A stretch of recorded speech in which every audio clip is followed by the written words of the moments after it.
আসসালামু আলাইকুম সুপ্রিয় বন্ধুরা, আন্তর্জাতিক খবরে আপনাদের স্বাগতম জানিয়ে দিচ্ছি। ভারতের 6 যুদ্ধ বিমান ভূপাতিত করেছে পাকিস্তান, দাবি শাহবাজের। জানিয়ে দিচ্ছি এদিকে আরও ভারত পাকিস্তান সংঘাতে কার কত লাভ ক্ষতি হলো, বিস্তারিত জানিয়ে দিচ্ছি। তার আগে সুপ্রিয় বন্ধুরা, অবশ্যই আপনারা আমাদের আইটিটিভি নিউজ বিডি ইউটিউব চ্যানেলটি সাবস্ক্রাইব করবেন এবং বেল বাটনে ক্লিক করে রাখবেন। শুরুতেই ভারতের 6 যুদ্ধ বিমান ভূপাতিত করেছে পাকিস্তান, দাবি শাহবাজের।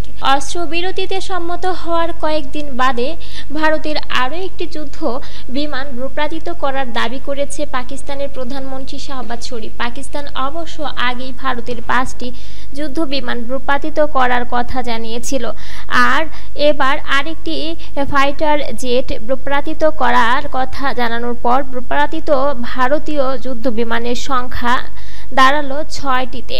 বৃহস্পতিবার রাতে এক প্রতিবেদনে এ তথ্য জানায় পাকিস্তানি সংবাদ মাধ্যম এক্সপ্রেস ট্রিবিউন। প্রতিবেদনে বলা হয়, পাকিস্তানের প্রধানমন্ত্রী শাহবাজ শরীফ নিশ্চিত করেছেন যে পাকিস্তান বিমান বাহিনী পিএফ কাশ্মীরের পাম্পুর এলাকায় গত 6 থেকে 7 মে রাতে ভারতের আরেকটি যুদ্ধ বিমান মিরাজ 2000 ভূপাতিত করেছে।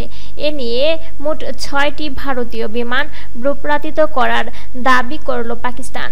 বৃহস্পতিবার কামরায় পাকিস্তান বিমান বাহিনীর একটি অপারেশনাল ঘাঁটি পরিদর্শনকালে প্রধানমন্ত্রী শাহবাজ বলেন, এই ঘটনা আমাদের বিমান বাহিনীর অসাধারণ দক্ষতা এবং মাতৃভূমি রক্ষায় সশস্ত্র বাহিনীর অটল প্রতিশ্রুতির প্রমাণ। পাকিস্তানের সামরিক বাহিনীর মিডিয়া উইং আন্তঃবাহিনী জনসংযোগ পরিদপ্তরের আইএসপিআর বিবৃতি অনুযায়ী প্রধানমন্ত্রী শাহবাজ এদিন পাইলট, প্রকৌশলী এবং প্রযুক্তিবিদ সহ সামনের সারির সদস্যদের সঙ্গে দেখা করেন এবং তাদের পেশাদারিত্ব ও নিখুঁত দক্ষতার গভীর প্রশংসা করেন। পাকিস্তানের প্রধানমন্ত্রী বলেন, ভারতের আগ্রাসনের প্রেক্ষিতে পাকিস্তানের সশস্ত্র বাহিনী সংযম দেখিয়েছে, কৌশলগত দূরদর্শিতা দেখিয়েছে এবং কার্যকর প্রতিরোধ গড়ে তুলেছে। তাদের নিখুঁত ও দ্রুত জবাব শত্রুর সামরিক অবকাঠামোয় বড় ধাক্কা দিয়েছে এবং প্রমাণ করেছে যে দেশের সার্বভৌমত্ব রক্ষায় পাকিস্তান কখনো পিছুপা হবে না। তিনি আরও বলেন, সামরিক বাহিনীর প্রতিটি শাখা যেভাবে সচেতনতা ও সাহসিকতা দেখিয়েছে তাতে পুরো জাতি গর্বিত। সেনা প্রধানের যোগ্য নেতৃত্বে তারা আবারও প্রমাণ করেছে যে পাকিস্তানের নিরাপত্তা দুর্ভেদ্য। এর আগে সংঘাতের সময় ভারতের 5টি যুদ্ধ বিমান ভূপাতিত করার কথা জানিয়েছিল পাকিস্তান। পাকিস্তানের সশস্ত্র বাহিনী হামলায় ভূপাতিত হওয়া ভারতীয় বিমানগুলোর মধ্যে 3টি রাফাল ফাইটার জেট, একটি মিগ 29 এবং একটি SU-30 যুদ্ধ বিমান। আর এবার ভারতীয় বিমান বাহিনীর একটি মিরাজ 2000 ফাইটার জেটও ধ্বংসের কথা জানালো পাকিস্তান। ভারত অবশ্য পাকিস্তানের পাল্টা হামলায় যুদ্ধ বিমান হারানো নিয়ে মুখে কুলুপ এঁটেছে। দেশটি যুদ্ধবিমান হারানোর বিষয়ে কিছু উল্লেখ না করে বলেছে ক্ষয়ক্ষতি যুদ্ধের অংশ।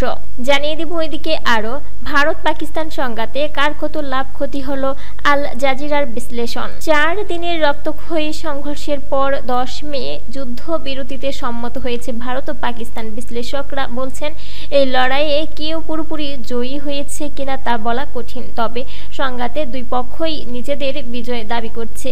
গত 22 এপ্রিল ভারত নিয়ন্ত্রিত কাশ্মীরের পেহেলগামে বন্দুকধারীদের হামলায় 26 জন বেসামরিক নাগরিক নিহত হবার পর ভারত পাকিস্তান সম্পর্ক বেশ উত্তপ্ত হয়ে ওঠে। স্বল্প পরিচিতি সশস্ত্র গোষ্ঠী জানান, TRF এই হামলার দায় স্বীকার করেছিল, তবে ভারত দাবি করছে এই গোষ্ঠী পাকিস্তান সমর্থিত।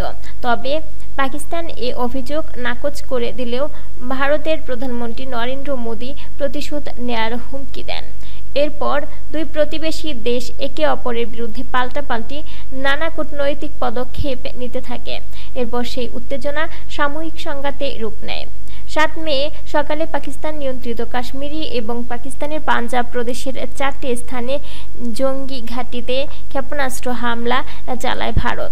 এর পরের দিনগুলোতে দুই দেশে একে অপরের ভূখণ্ডে ড্রোন হামলা চালিয়েছে এবং একে অপরকে হামলার জন্য দায়ী করেছে। 10 মে উভয় দেশ একে অপরের সামরিক ঘাঁটিতে ক্ষেপণাস্ত্র হামলা চালানোর পর উত্তেজনা চূড়ান্ত পর্যায়ে পৌঁছায়। ভারত শুরুতে পাকিস্তানের 3টি বিমান ঘাঁটি লক্ষ্য করে হামলা চালায়, যার একটি ছিল রাওয়ালপিন্ডি। এ শহরে পাকিস্তান সেনাবাহিনীর প্রধান সদর দপ্তরে অবস্থান হওয়ায় একে সামরিক ঘাঁটির শহর গেরিসন সিটি হিসেবে গণ্য করা হয়। এরপর ভারত আরও কিছু পাকিস্তানি ঘাঁটিতে ক্ষেপণাস্ত্র ছোড়ে। সুপ্রিয় বন্ধুরা, এ ছিল আমাদের ITTV নিউজ বিডির আন্তর্জাতিক খবর। পরবর্তীতে ITTVর আপডেট খবর পেতে চ্যানেলটি সাবস্ক্রাইব করবেন এবং বেল বাটনে ক্লিক করে রাখবেন। বেল বাটনে ক্লিক করার ফলে আপনার স্মার্টফোন ও কম্পিউটারে সক্রিয়ভাবে সকল ভিডিওর নোটিফিকেশন পৌঁছে যাবে।